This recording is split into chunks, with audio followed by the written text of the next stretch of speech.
está dizendo. Então, por exemplo, entrei no ramo de corretagem.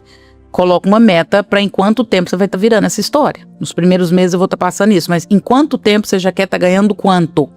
Porque também ninguém suporta o inferno para sempre, não. Sim. Ele é transitório. O inferno, lugar de passagem. É o deserto. Ele tem deserto. Vamos trocar a palavra por deserto. Isso. Ele precisa ter um vislumbre do fim, senão ele não suporta. É igual dieta. Você vai fazer uma dieta muito rígida. Quanto tempo? Senão você não suporta. Então a primeira perspectiva é essa. Suportar esse período árduo precisa ter uma meta e precisa ter um fim. E os exemplos no ambiente. E os exemplos no ambiente que te puxam. Pessoas âncora, pessoas com quem você se espelhe. Eu busco isso sempre. Eu sempre tenho alguém que pra mim é aquela referência que eu pergunto. Fulano faria como nessa situação? Fulano se comportaria como nessa situação? E isso não tem nada a ver com inveja. Pelo contrário. Há uma grande diferença entre inveja e admiração. Como você define inveja? Despersonalizo, não dou crédito pro mérito do outro. Mas se você fosse falar para sua filha, de 10 anos, ela pergunta, papai, o que é inveja? O que você responderia numa linguagem com uma criança de 10 anos entender? Eu acho que cada um tem o teu potencial e você tem que se concentrar na tua vida, algo do tipo, ou uma pessoa reconhecidamente à sua frente que você possa se espelhar dela da melhor forma. Então inveja, teoricamente, é querer o que o outro tem. Sem dar valor pro esforço da pessoa. Né? Desmerecendo o que o... Desmerecendo, se ele conseguiu, eu também consigo. Isso não é inveja, isso é admiração. Se eu olhar pra sua camisa e dizer que camisa linda, Abner, onde você comprou? Que eu quero ir lá comprar igualzinha pro meu marido. Isso não é inveja. Pelo contrário, eu tô validando o seu gosto. Inveja é querer o que o outro tem e querer que ele não tenha. É olhar pra sua camisa e dizer assim, filho da mãe, esse cara não merece uma camisa dessa. Ele não trabalha pra isso. Ele não merece usar um relógio desse. Isso é um merda. Esse cara não merece ter esse relógio. Ele não trabalha pra isso. Isso é inveja. Então, inveja é querer o que o outro tem e entender que... Que sentimento ruim, hein? Horrível. Nossa. Não à toa, a Bíblia diz que a inveja corrói até os ossos. Pouquíssimas doenças chegam aos ossos. Você vai ter doença de órgão, nem câncer chega. Dificilmente um câncer atinge ossos. Uma metástase muito avançada, né? Difícil uma doença chegar nos ossos. A Bíblia diz, cuidado com a inveja, porque a inveja corrói até os ossos. Inveja é o psicanalista bam do Brasil gravar um vídeo falando que eu não mereço o sucesso que eu tenho, porque eu sou rasa, porque eu tenho uma fala que comunica com o povo, isso não é psicanálise. Isso é inveja. Querer me ligar e falar, Andréia, que fantástico trabalho que você desenvolveu, me ensina a fazer igualzinho, porque eu quero ser igualzinho a você. Isso não é inveja. Isso é admiração. Isso é validar o seu esforço. O problema é que o mundo tá cheio de gente que inveja, não admira. E quem inveja geralmente não constrói. Ele vive para invejar mesmo. Porque a psicanálise vai dizer que o tempo que você gasta olhando pro outro, você perde olhando pra você. Mas assim, a gente tá abrindo alguns assuntos, né? E essa inveja vem da onde? Da onde que a pessoa desperta a inveja? Na infância? Da onde que vem isso? A inveja é um sentimento de ser muito mal resolvido, ele é muito mais ancorado na projeção. Em vez de eu cuidar da minha própria vida, da minha própria história e admitir que eu tenho falhas e limitações como todo mundo e que o máximo que eu consigo é cuidar de mim, eu começo a fazer isso só que no movimento externo. Eu começo a olhar para quem está ao meu redor, projetar as minhas misérias, porque quando eu olho para você e falo de você, isso diz mais a meu respeito do que a seu respeito. Isso diz sobre você, não diz sobre mim. Então, quando eu estou falando, o Freud vai dizer, quando Pedro fala de João, eu conheço mais de Pedro do que de João. A inveja, ela diz mais do invejoso do que de quem está sendo invejado. Hoje uma pessoa colocou na rede social e postou uma foto, outra pessoa pôs, não sei o que, isso é monjaro, emagreceu muito rápido, não sei o que. E aí hoje eu gravei um vídeo falando disso, né? O quanto... Eu vi. O quanto as pessoas se incomodam, mas isso diz muito mais sobre essa pessoa, que não tem coragem de cuidar da própria... Isso não diz se eu uso ou se eu não uso, não é sobre isso. É sobre se essa pessoa tem coragem de assumir a própria vida, se essa pessoa tem coragem de entrar num processo de auto-amor, de autocuidado, de cuidar da própria saúde, do cuidado do corpo e bancar isso. Porque não é simples bancar, não. Como não é simples bancar uma imobiliária, como não é simples bancar um produto digital, como não é simples bancar uma presença digital. É muito fácil meter o pau em quem faz, mas vai fazer, ué.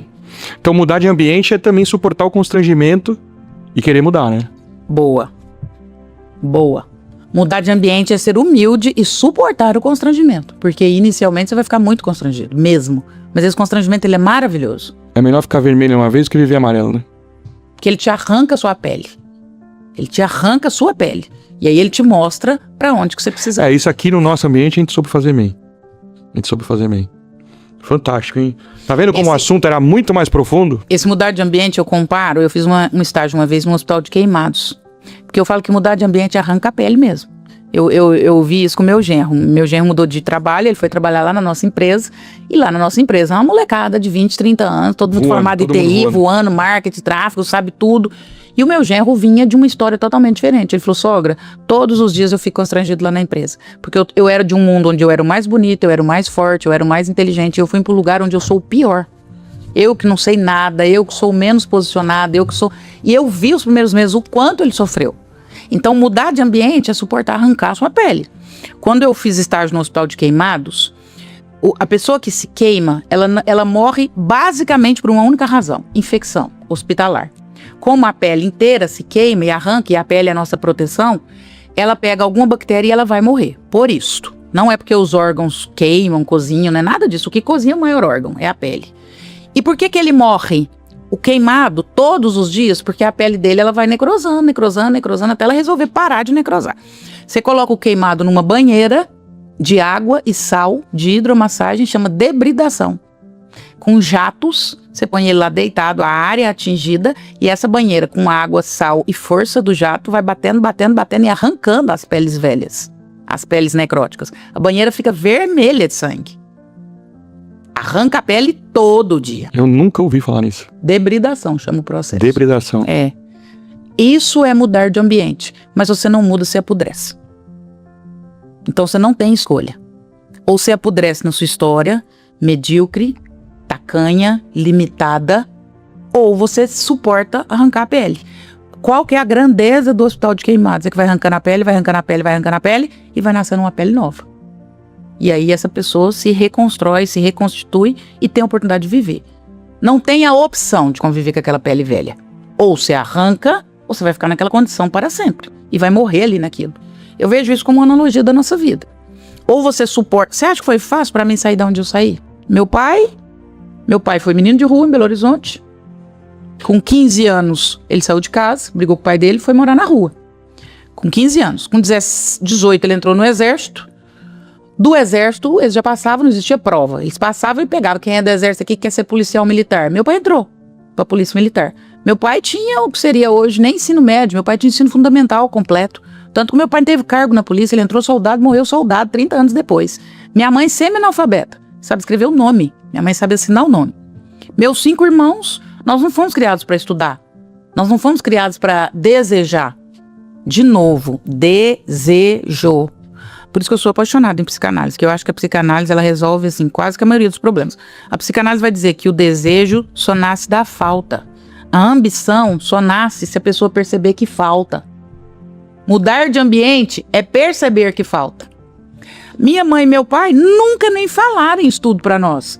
Eles queriam que a gente terminasse logo o ensino médio e fosse trabalhar para ajudar a pagar a conta de água, de luz, de telefone. Era para isso que você criava filho antigamente, para dividir a casa, as coisas de casa. Nenhum dos meus irmãos ambicionaram estudar. Com 7 anos, meu pai falou pra minha mãe, meu pai policial militar, 7 filhos pra criar. Ele falou, Maria, o meu salário dá pra comprar almoço e janta, não dá pra comprar café da manhã, café da tarde, não. Vocês precisam ver o que vocês vão fazer. Minha mãe reuniu a gente e falou, meus filhos, a situação é essa.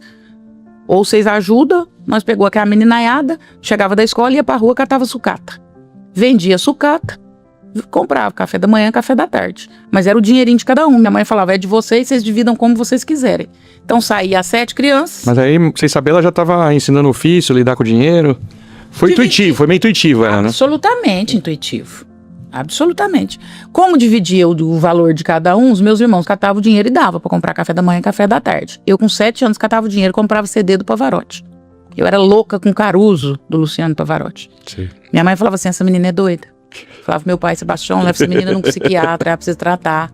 Então, dentro de mim já existia uma insatisfação e uma vontade de sair daquele ambiente. Eu entendia que existia algo muito melhor e muito maior. Então, essa condição, ela é primais. Por isso que a ambição, o que você chama de ambição, a psicanálise vai chamar de desejo. O desejo nasce da falta. Se não tem falta, não tem desejo.